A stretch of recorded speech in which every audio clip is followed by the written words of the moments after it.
Hi guys, in this video, I'll show you how to turn liquid glass on or off on your iPhone. This is one of the biggest visual changes in iOS 26. So first, open the Settings app on your iPhone. Scroll down and tap on Display and Brightness. Depending on your iPhone and iOS version, you may see a liquid glass section here, as long as you're updated to iOS 26. To reduce or turn off the glass effect, switch from clear to tinted.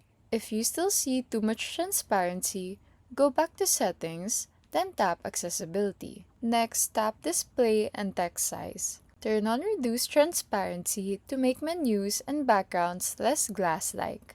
You can also enable Reduce Motion under Accessibility, then Motion, to tone down some liquid glass animations. If you want the full liquid glass effect again later, just disable those accessibility settings and switch back to the clear appearance option. And that's how to turn liquid glass on or off on your iPhone. If this video helped you, leave a like and subscribe for more easy iPhone tutorials.